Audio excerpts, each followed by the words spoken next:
Kalinga Web Media Insight presents breaking news. Odisha ब्राह्मण महासभार 27तम कार्यकारिणी अधिवेशन केन्दुझर जिलार संकट हारिणी मां तारिणी पीठ घटगाँठारे ओडिशा ब्राह्मण महासंघर 27तम कार्यकारिणी महा उत्साह सहित अनुष्ठित होइछि।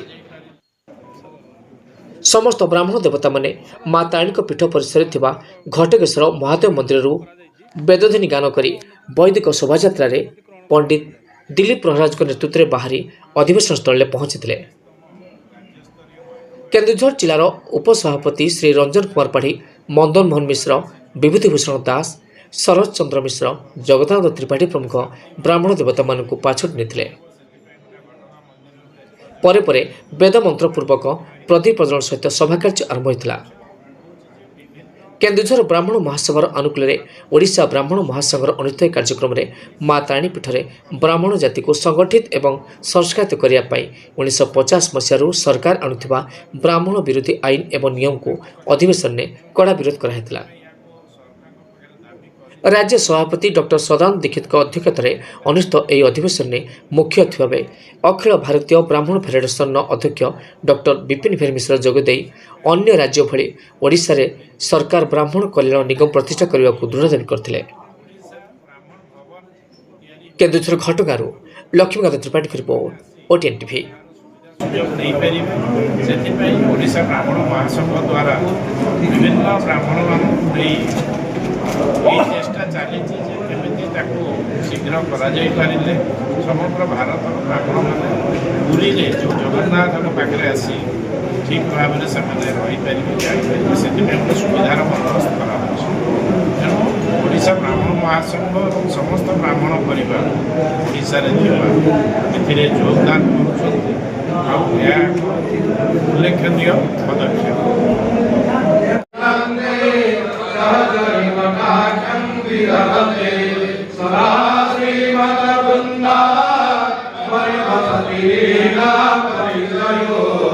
जगन्नाथ स्वामी नयन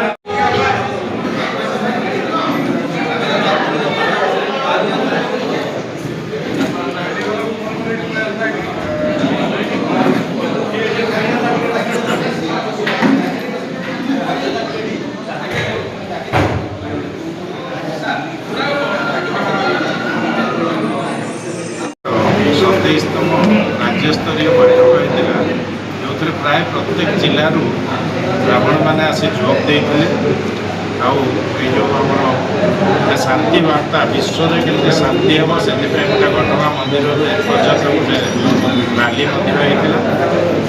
आमर मुख्य हूँ विभिन्न प्राय 5-7 स्टेट ओडिशा ब्राह्मण कल्याण बोर्ड हो सारे आम शक्तिशाली करूँ। द्वितीय कथा हूँ जो क्षेत्र में सरकार अविचारित भाव में ब्राह्मण एवं सवर्ण मान विभिन्न प्रकार विरोधी नीति नदी देउछि आम विरोध करूँ।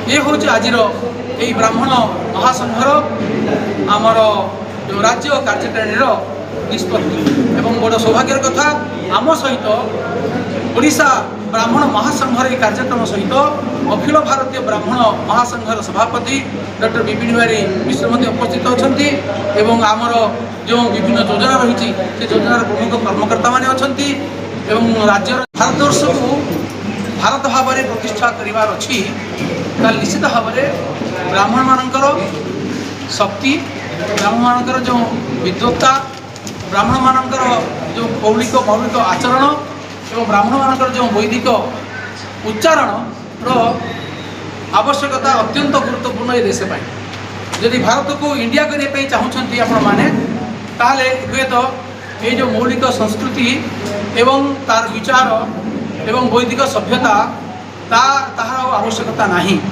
किंतु भारत जिते वर्तमान सरकार ये इंडिया को भारतवर्ष में परिणत करने उद्यम आरंभ कर ब्राह्मण मानू जी गुरुत्व देवा कथा जी सहयोग करने कथा जेपरि भाव में ब्राह्मण जातिर विकास में कार्य करने कथा ताहा होना बोली आज आम क्षोभ प्रकाश करूँ ओडिशा ब्राह्मण महासंघ पक्षर।